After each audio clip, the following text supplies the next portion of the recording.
Good morning students. अब हम आज एक नए वीडियो के साथ आए हैं। वो वीडियो है रहीम का। ठीक है, पिछले बार हम लोग तुलसीदास जी का पढ़े थे। ये क्लास 10 का हिंदी बुक का रहीम चैप्टर का क्वेश्चन आंसर अभी आज हम लोग डिस्कस करेंगे।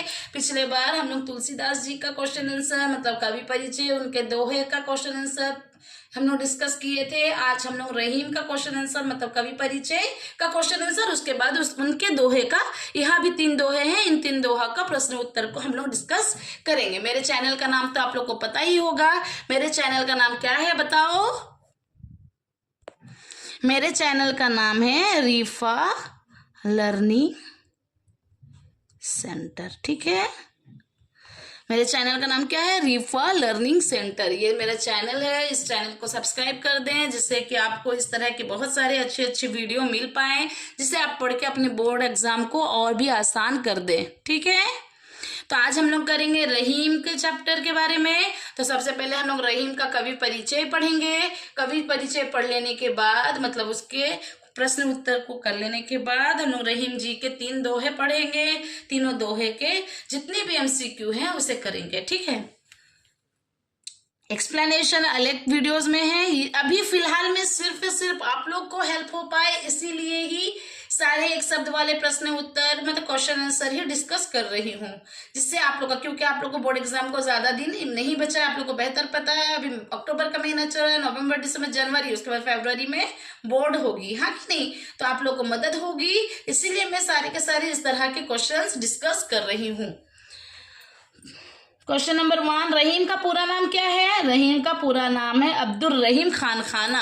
रहीम जी का पूरा नाम क्या है? अब्दुल रहीम खान खाना। प्रश्न नंबर 2, रहीम का जन्म कब हुआ? तो रहीम का जन्म सन 1556 में हुआ। प्रश्न नंबर 3, रहीम किसके पुत्र थे? तो उनके पिता का नाम क्या था? ये जो किसके पुत्र थे वहां पे रहीम के पिता का नाम क्या है, ये भी क्वेश्चन आ सकता है। उनके पिता का नाम है बैरम खां। 4 नंबर प्रश्न है, बैरम खां किसके अभिभावक थे? तो बैरम खां अकबर के अभिभावक थे। अकबर को तो सबको ही जानते हैं, मुगल साम्राज्य के राजा थे वो। 5 नंबर प्रश्न है, रहीम का बचपन कहाँ बीता? तो रहीम का बचपन शाही महल में बीता, क्योंकि उनके पिता जो बैरम खां हैं वो वहां के अभिभावक थे, तो इसीलिए वो अपने बच्चे को, अपने फैमिली को वहीं रखते थे, तो वो शाही महल में ही उनका बचपन बीता।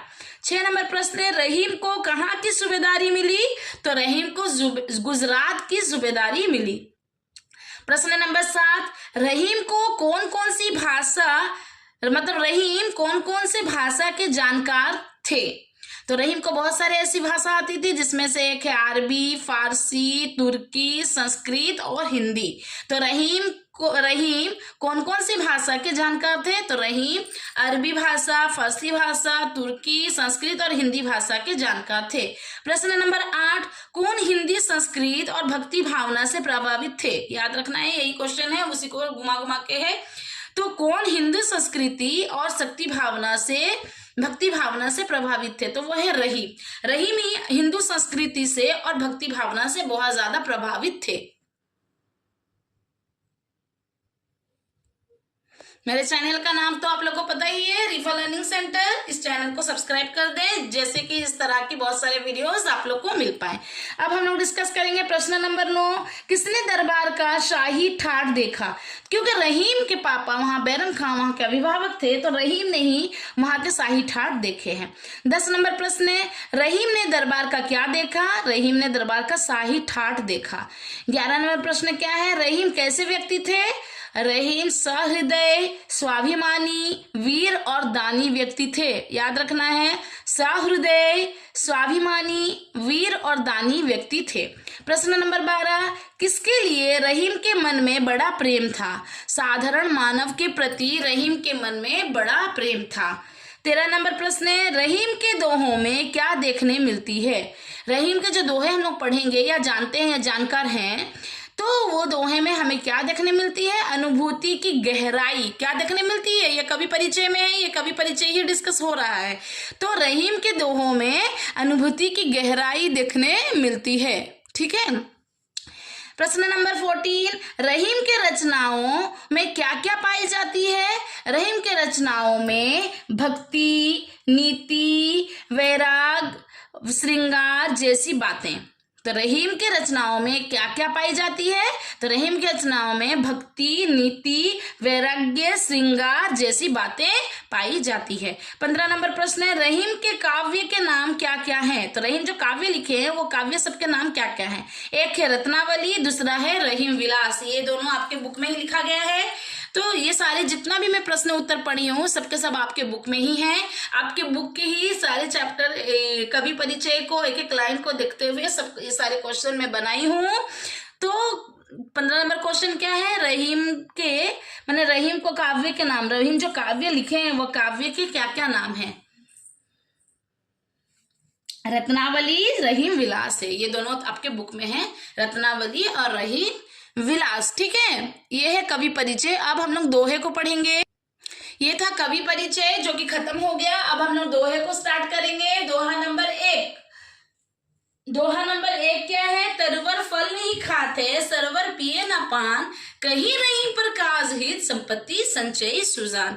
तो इसी के बारे में हम लोग पढ़ेंगे। तो 1 नंबर दोहा है क्या? तरवर फल नहीं खाते, सरवर पिया न पान, कहीं रहीम पर काज हित, संपत्ति संचय सुजान। मतलब इसी का प्रश्न उत्तर हम लोग करेंगे। मतलब तरवर क्या अपना फल नहीं खाता है और सरवर भी अपना पानी नहीं पीता है। तो रहीम का कहने के हिसाब से जो संपत्ति वाले व्यक्ति होते हैं, सुजान जो अच्छे व्यक्ति होते हैं, वो दूसरों का उपकार के लिए, दूसरों के फायदे के लिए, दूसरों की मदद के लिए अपना संपत्ति को संचय करके रखते हैं। ये शॉर्ट में मैं बताई। इसी का प्रश्न उत्तर को हम लोग करेंगे। प्रश्न नंबर 16, कवि परिचय 15 तक था, ये 16। कौन अपना फल नहीं खाता है? तो वो है पेड़, जो अपना तरुवर जिसको बोला गया है, पेड़ को ही तरुवर बोला गया है। तो पेड़ है मतलब तरुवर है जो अपना फल नहीं खाता है। ठीक है। अब कौन अपना पानी नहीं पीता है? तो वह है तालाब जिसको सरोवर बोल के लिखा गया है। ठीक है। तो कौन क्या है? कौन अपना फल नहीं खाता है? वो है पेड़ या तरुवर। 17 नंबर क्वेश्चन, कौन अपना पानी नहीं पीता है? तो वो है तालाब या सरोवर। ठीक है। 18 नंबर प्रश्न है, पेड़ अपना क्या नहीं खाता है? सेम वही क्वेश्चन को घुमा के दी हूं कि पेड़ अपना फल नहीं खाता है, तालाब अपना पानी नहीं पीता है। तो तालाब अपना क्या नहीं पीता? पानी नहीं पीता है। 20 नंबर प्रश्न है, पेड़ और तालाब दोनों के लिए फल और पानी की बचत करते हैं। ठीक है, सॉरी, पेड़ और तालाब दोनों किसके लिए, ये किसके लिखना था, किसके लिए फल और पानी, ये जो पेड़ और तालाब है या फल और पानी है, ये किसके लिए अपना फल और पानी की बचत करते हैं? तो दूसरों के लिए। अपने लिए तो बिल्कुल नहीं करते, दूसरों के लिए ही करते हैं कि दूसरों की मदद हो पाए। 21 नंबर क्वेश्चन, फल खाने से किसकी भूख मिटती है? तो दूसरों की। ऐसा नहीं कि पेड़ पौधा फल उगा दिया, फल पेड़ खुद ही वो फल को खा लिया, खुद तो बिल्कुल नहीं खाता। पानी तालाब इतना सारा पानी जमा करके रखता है लेकिन खुद तो नहीं पी लेता। ठीक उसी तरह फल खाने से किसकी भूख मिटती है? तो दूसरों की भूख मिटेगी। पेड़ फल देता है लेकिन फल खाता नहीं है, वो दूसरों के लिए ही रखता है, तो दूसरे ही खाएंगे उसे और दूसरों की ही भूख मिटेगी। 22 नंबर प्रश्न है, पानी पीने से क्या मिटती है? सेम, पानी को अगर पिएंगे तो प्यास मिटेगी। क्या मिटेगी? अगर हम लोग पानी पिएंगे तो प्यास मिटेगी। प्रश्न नंबर 22, भूख कैसे मिटती है? तो फल खाने से भूख मिटती है। प्रश्न नंबर 23, प्यास कैसे मिटती है? तो पानी पीने से प्यास मिटती है। वही क्वेश्चन को देखो घुमा घुमा के दी हूं। प्रश्न नंबर 24, ज्ञानी लोग कैसे होते हैं? सूझबूझ वाले होते हैं ना। ज्ञानी लोग जो होते हैं बहुत सोच समझ के काम करते हैं। तो ज्ञानी व्यक्ति कैसे होते हैं? सूझबूझ वाले होते हैं। प्रश्न नंबर 25, पेड़ और तालाब किसकी भलाई के लिए संपत्ति का संचय करते हैं? जो पेड़ और तालाब का एग्जाम्पल पेड़ और तालाब का जो एग्जाम्पल रहीम जी ने दिया है, वो पेड़ और तालाब जो है, जैसे कि पेड़ फल रखता है अपने पास और तालाब पानी, लेकिन वो पेड़ जो है वो अपना फल खाता नहीं है, तालाब अपना पानी पीता नहीं है। तो वो किसके लिए करता है? वो सब दूसरों के लिए ही करता है। तो आंसर क्या होगा? दूसरों के लिए। 26 नंबर प्रश्न है, क्या एक महान कार्य है? परोपकार करना ही एक महान कार्य है। दूसरे का मदद करना, परोपकार करना ही एक बहुत बड़ा काम है। 27 नंबर प्रश्न है, सुजान किस लिए संपत्ति का संचय करता है? तो परोपकार करने के लिए ही सुजान, जो अच्छे व्यक्ति होते हैं, वो दूसरों की मदद करने के लिए ही अपनी संपत्ति का संचय करते हैं। ठीक है, तो परोपकार के लिए ही अपना संचय अपने संपत्ति का संचय वो करते हैं। 28 नंबर, बड़े लोगों को देखकर लघु का क्या नहीं करना चाहिए? तो बड़े लोग को देखकर लघु का अवहेलना नहीं करनी चाहिए। याद रखना चाहिए कि अगर हम लोग बड़े बड़े चीजों से या बड़े बड़े लोगों से मिले हैं तो उसका ये मतलब नहीं है कि छोटों को हम लोग बेइज्जत करें। तो छोटों का मतलब लघु का, गुरु को देख के लघु का कभी अवहेलना नहीं करनी चाहिए। प्रश्न नंबर 29, परोपकार करते समय क्या जरूरी नहीं है? तो परोपकार कर रहे हैं तो जरूरी नहीं कि ये मेरा दोस्त है तो मैं इसका ही मदद करूंगा, और वो मेरा दुश्मन है या मेरा दोस्त नहीं, या मैं उसे नहीं पहचानता तो मैं उसका मदद नहीं करूंगा, ऐसा कुछ नहीं होना चाहिए। परोपकार करते समय हमें नहीं देखना है कि वो मेरा मित्र है या कौन है। तो यही चीज को वो बोला गया है कि परोपकार करते समय क्या जरूरी नहीं है, कि मित्रता जरूरी नहीं है। माने हम लोग किसी का भी मदद कर सकते हैं, बस अगला इंसान मदद वाला होना चाहिए, मतलब उसको तकलीफ है, उसको जरूरतमंद होनी चाहिए और हम लोग उस जरूरत को पूरी कर देनी चाहिए। ठीक है, तो परोपकार करते समय क्या जरूरी नहीं है? मित्रता जरूरी नहीं है। 30 नंबर प्रश्न क्या है? कौन सूझबूझ वाले होते हैं? जो लोग ज्ञानी व्यक्ति होते हैं वही लोग ही सूझबूझ वाले होते हैं। ये खत्म हुआ दोहा नंबर 1। अब हम लोग करेंगे दोहा नंबर 2। तो दोहा नंबर 2 क्या है? रहीमन देखी बड़ेन को लघु न दीजिए डारी, जहां काम आवे सुई कहाँ करे तलवारी। तो 31 नंबर उसी क्वेश्चन को है कि अगर रहीमन देखी बड़ेन को लघु न दीजिए डारी, मतलब बड़ों का ही वैल्यू नहीं करना चाहिए। मतलब ऐसा नहीं कि बड़ों से ही बड़े ही हमारे सब काम में आएंगे, बड़े ही का ऐसा कि बड़े ही का सब बेहतर है। सिंपल में अगर शॉर्ट में अगर हम लोग बात करेंगे तो बड़ा ही हम लोग का सब फायदा नहीं कर रहा है। कभी कभी ऐसा होता है कि हम लोग को सबसे काम पड़ता है, बड़ा छोटा नहीं देखना है, हम लोग को सबकी इज्जत करनी चाहिए, सबके साथ मिलजुल के रहना चाहिए, क्योंकि जो काम छोटा कर सकता है वो बड़ा नहीं कर सकता है। अब जैसे कि हम लोग को सुई की जरूरत हो, क्या हम लोग तलवार को यूज करेंगे? नहीं करेंगे ना। उसी तरह तो किसी को भी खराब या छोटा नहीं सोचना चाहिए, सब हमारे वक्त वक्त में काम आने वाले हैं, हम लोग भी सबके काम आने वाले हैं, तो हम लोग को सबके साथ मिलजुल के ही रहना चाहिए। तो 31 नंबर प्रश्न क्या है? रहीम देखी बड़ेन को लघु न दीजिए डारी, पंक्ति का क्या भाव है? मतलब इसका मतलब क्या है? छोटों का भी महत्व है, उन्हें त्यागना नहीं चाहिए। 32 नंबर प्रश्न क्या है? जहां काम आवे सुई कहाँ करे तलवारी। में सुई किसका प्रतीक है? यहाँ पे छोटे चीजों का प्रतीक दिया गया है। उपयोगी वस्तु जो कि छोटा है लेकिन उपयोगी है, उस चीज को बताया गया है कि जहां सुई काम आए वहां तलवार काम नहीं आ सकता, चाहे वो जितना भी बड़ा हो, जितना भी तेज हो, धार वाला हो। 33 नंबर प्रश्न है, रहीम के अनुसार बड़े लोगों से दोस्ती होने पर क्या नहीं करना चाहिए? अपने पुराने छोटे दोस्तों को नहीं छोड़ना चाहिए। अगर हम लोग का दोस्ती बड़े लोग से हो जा रहा है तो कोई दिक्कत नहीं है, बड़े लोग से दोस्ती है तो ठीक है, लेकिन हम लोग अपने छोटे दोस्तों को भूल ना जाएं। हम लोग कितने भी बड़े लोग से दोस्ती हो जाए, हम लोग अपने छोटे दोस्तों को नहीं छोड़ना चाहिए, मतलब नहीं छोड़ेंगे। ठीक है।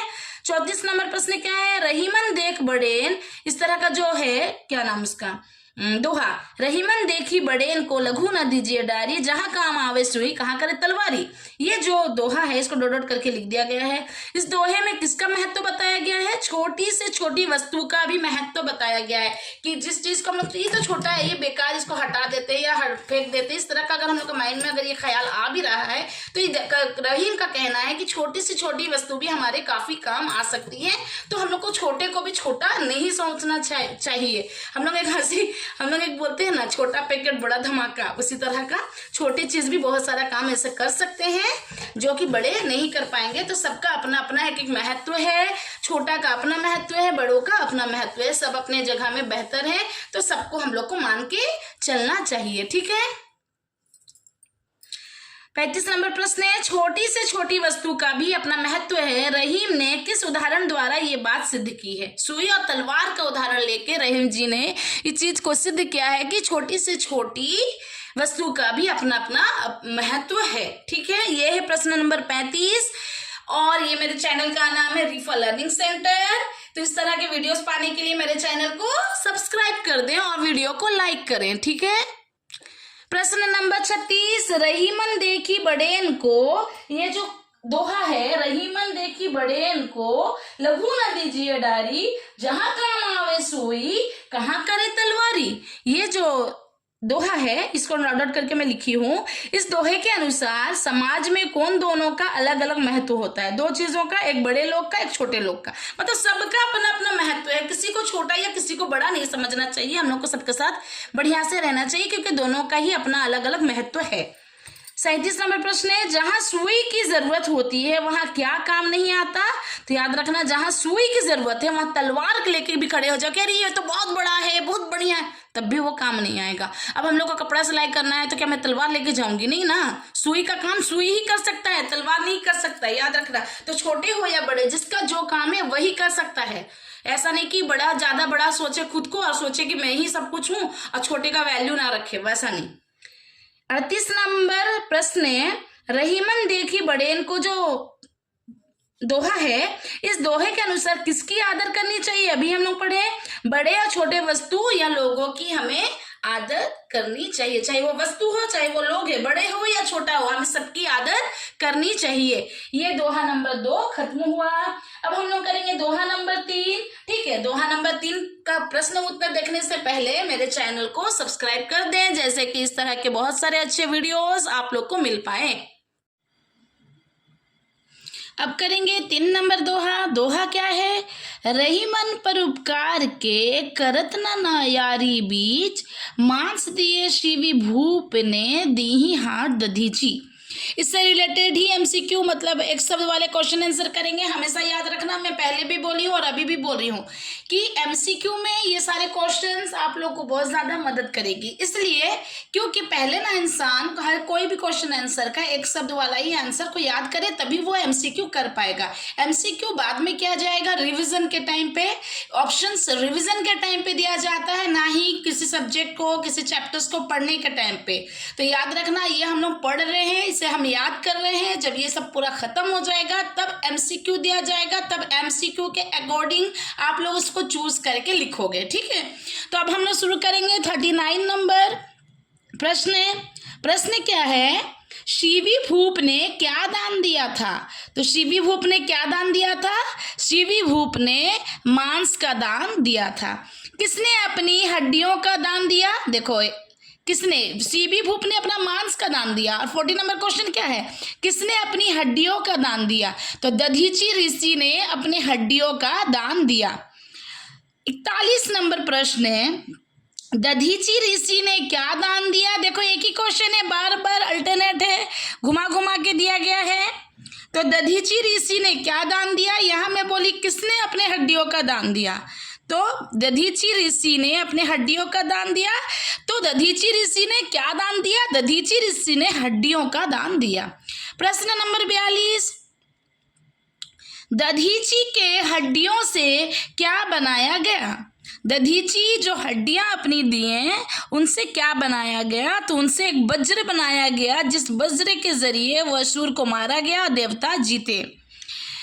प्रश्न नंबर 43, देवताओं का शत्रु कौन था? वो असुर का नाम क्या है? देवताओं का शत्रु जो थे वो था वृत्तासुर। ठीक है, प्रश्न नंबर 44, कौन मारा गया? तुम कौन मारा गया? वृत्तासुर मारा गया। कैसे मारा गया? वज्र से मारा गया। वो वज्र क्या है? दधीची की, ऋषि दधीची की हड्डियों से बना हुआ एक क्या है? यंत्र है, जिसके जरिए वो वज्र बोल के बनाया गया, वज्र बोला गया है, जिसके मदद से वो देवता मिलके वृत्तासुर को मारे। प्रश्न नंबर 45, वृत्तासुर कौन था? अब क्वेश्चन आता है वृत्तासुर कौन था? तो वो थे एक असुर जो देवताओं के शत्रु थे। प्रश्न नंबर 46, शिवी कौन है? तो शिवी एक राजा है। शिवी कौन है? इस चैप्टर में शिवी एक राजा है।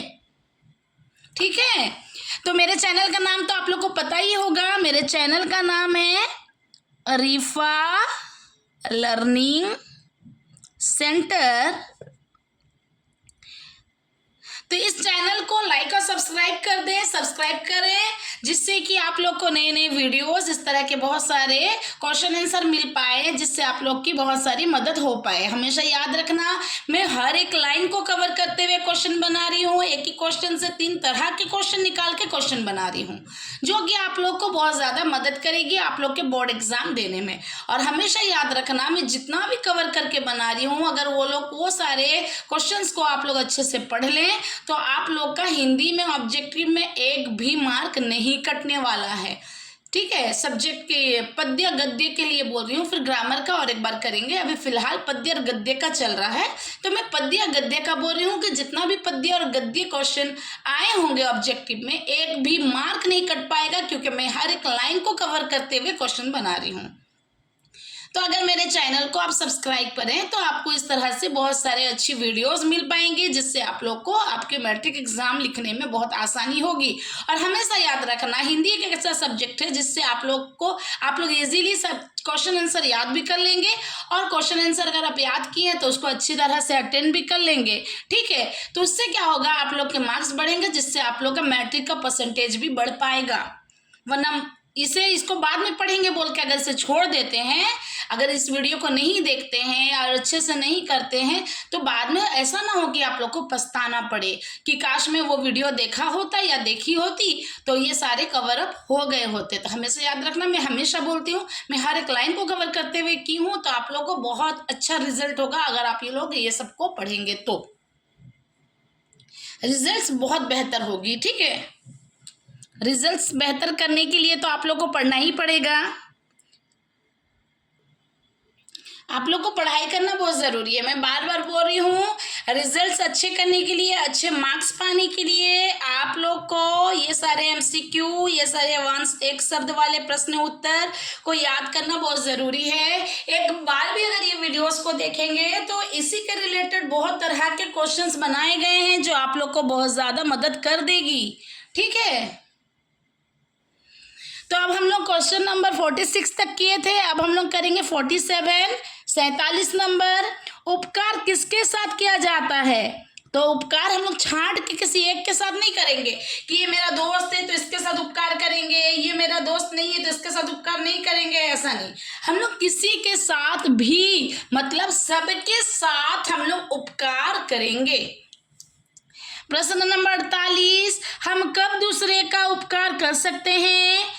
कहीं भी और किसी भी स्थान पर। तो इसका कोई समय नहीं होता कि हम कितने टाइम में या कब दूसरे का उपकार करेंगे, हम लोग कभी भी और कहीं भी दूसरे का उपकार कर सकते हैं।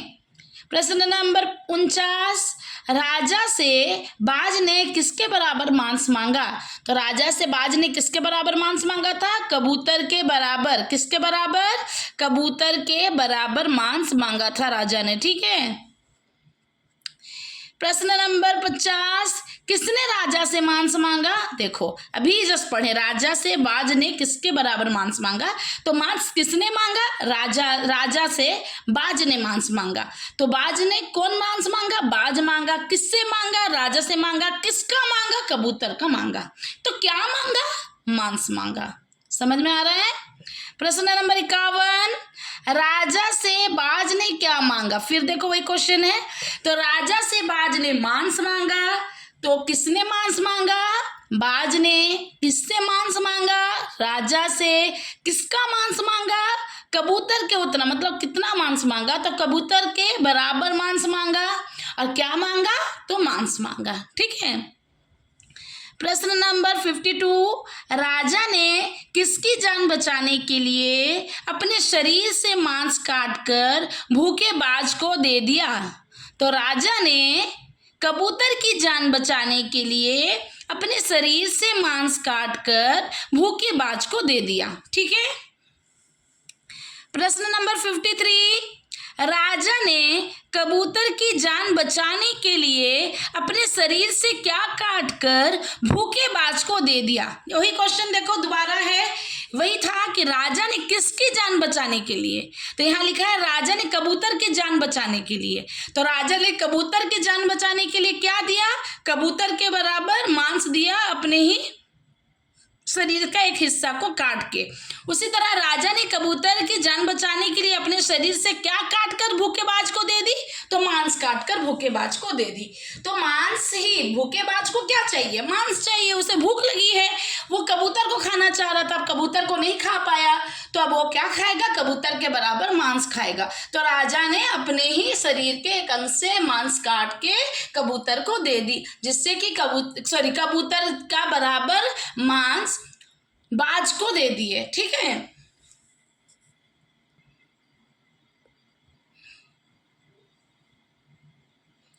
अब प्रश्न नंबर 54, आखिरकार वो कहाँ बैठ गए? तराजू में। आखिरकार वो कहाँ बैठे? तराजू में। कौन अपना पूरा बलिदान कर दिए? राजा ने। दधीची कैसे ऋषि थे? परोपकारी ऋषि थे। तब ना दूसरों के बारे में ख्याल करके अपने बारे में बस सुने ही कि वो लोग राजा जितने भी देवता गण हैं दधीची ऋषि से मिलने आए हैं। अब वो बताते ही दधीची ऋषि एक बार भी अपने बारे में नहीं सोचे, परोपकार के बारे में सोचे और अपनी जान दे दिए और उनकी ही हड्डियों से वज्र बना। ठीक है। दधीची कहाँ रहते थे? सरस्वती नदी के किनारे। कहाँ रहते थे दधीची? सरस्वती नदी के किनारे रहते थे दधीची। हमेशा याद रखना, कहाँ रहते थे दधीची? सरस्वती नदी के किनारे। ठीक है। अब प्रश्न नंबर 58, वृत्तासुर नामक कौन था? वृत्तासुर कौन था? तो वृत्तासुर नामक एक बड़ा पराक्रमी राक्षस था। राक्षस को ही, मैं इससे पहले असुर बोल के वर्ड यूज की हूँ, राक्षस को ही असुर बोल के बोला जाता है। राक्षस का ही प्रतिशब्द असुर है। तो वृत्तासुर नामक कौन था? एक बड़ा पराक्रमी राक्षस था। 59 प्रश्न है, किससे मनुष्य का क्या देवता गण भी डरते थे? माने मनुष्य क्या देवता गण भी डरते थे। वो क्या है? वो है वृत्तासुर राक्षस। वृत्तासुर राक्षस से मनुष्य क्या देवता भी डरते थे। ठीक है। प्रश्न नंबर 60, वृत्तासुर के आतंक से कहाँ हाहाकार मच गया? तो वृत्तासुर के आतंक से स्वर्ग में हाहाकार मच गया। देवतागण पूरे परेशान हो गए वृत्तासुर से। तो लास्ट में जब उन्हें पता चला कि दधीची ऋषि ही उनकी मदद कर पाएंगे तो देवतागण दधीची ऋषि के पास चले गए मदद के लिए। प्रश्न नंबर 61, वृत्तासुर से रक्षा पाने के लिए देवतागण किसके पास गए? वृत्तासुर से रक्षा पाने के लिए देवतागण भगवान विष्णु के पास गए। देखो पहले दधीची के पास नहीं गए हैं, पहले परेशान हो गए ना बहुत ज्यादा, वो देवतागण पूरा परेशान हो गए वृत्तासुर से, स्वर्ग में वो परेशान करके रख दिए। तो वो पहले कैसे क्या किया जाए, कैसे सहूलियत मतलब किस तरह से वो सारी परेशानियों से दूर हो, इसके लिए बात करने के लिए भगवान विष्णु के पास वो गए थे। जब भगवान विष्णु के पास गए तब जाके कोई फाइनल डिसीजन आया कि दधीची ऋषि के हड्डियों से ही वज्र बनेगा जिससे वो वृत्तासुर मारा जाएगा। ठीक है। तो 62 नंबर प्रश्न क्या है? भगवान विष्णु ने क्या सलाह दी? देखो देवतागण गए भगवान विष्णु के पास सलाह मांगने के लिए कि ऐसा क्या किया जाए जिससे कि देवतागण को छुटकारा मिले वो राक्षस वृत्तासुर से। तो वो लोग गए भगवान विष्णु के पास मदद के लिए। तो भगवान विष्णु ने कहा ऋषि दधीची की अस्थियों से वज्र बनाने का। वो क्या बताए कि ऋषि दधीची की अस्थियों से वज्र बनाने के लिए वो सलाह दिए। बोले इसी से ही काम बन पाएगा, इसी से ही वृत्तासुर मारा जाएगा। प्रश्न नंबर 63, कौन से वज्र से वृत्तासुर मारा जाएगा? अभी ही मैं बोली, देखो दधीची की अस्थियों से बने वज्र से वृत्तासुर मारा जाएगा। प्रश्न नंबर 64, किससे परामर्श लेकर देवगण ऋषि दधीची के आश्रम पहुंचे? देखो अभी मैं बोली वो लोग सबसे पहले किससे सलाह लेने गए? परामर्श किसके परामर्श से गए? वो सबसे पहले गए भगवान विष्णु के पास, भगवान विष्णु से परामर्श लिए, तब जाके वो लोग गए ऋषि दधीची के पास उनसे मिलने के लिए, अपने परेशानियों का हल निकालने के लिए, उन्हें उनसे बात करने के लिए। ठीक है।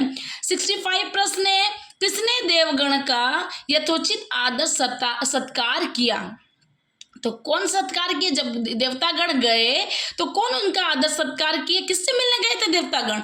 ऋषि दधीची से। तो आदर सत्कार कौन किए? ऋषि दधीची किए। प्रश्न नंबर 66, देवगण की सारी बातें सुनकर कौन ध्यान मुद्रा में बैठ गए? तो देवतागण के जितने भी देवतागण गए और अपनी परेशानियां बताने लगे। सारे परेशानियां सुनने के बाद दधीची क्या किए? जाके ध्यान मग्न में बैठ गए। कौन बैठ गए? ऋषि दधीची। तो 66 नंबर प्रश्न का उत्तर क्या है? ऋषि दधीची। फिर 67 नंबर प्रश्न है, ऋषि दधीची की आत्मा कहाँ विलीन हो गई? जब वो यज्ञ में बैठ गए ना, जब वो ध्यान मुद्रा में बैठ गए उसके बाद वो उनका डेथ हो गया, समझो एक तरह से उनका आत्मा विलीन हो गया और कहाँ चला गया? परमात्मा के पास चला गया। कहाँ चला गया? परमात्मा के पास। प्रश्न नंबर 68 मतलब 68, ठीक है। किसकी अस्थियों से वज्र बनाया गया? तो किसके अस्थियों से वज्र बनाया गया था? ऋषि दधीची के अस्थियों से वज्र बनाया गया था। प्रश्न नंबर 69 वृत्रासुर कैसे मारा गया? वही क्वेश्चन देखो बार बार घुमा घुमा के है। वृत्रासुर कैसे मारा गया? ऋषि दधीची की अस्थियों से बने वज्र से कौन मारा गया? वृत्रासुर मारा गया, ठीक है।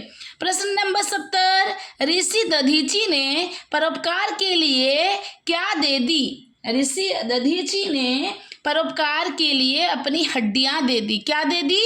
अपनी हड्डियां। प्रश्न नंबर 71 दूसरों के लिए धन का संचय कौन करता है? देखो ये यहाँ तक खत्म हुआ, ये उसी दोहे का है, मतलब कि वही रहीम के पाठ में से है, ठीक है। तो 70 नंबर 1 क्वेश्चन क्या है?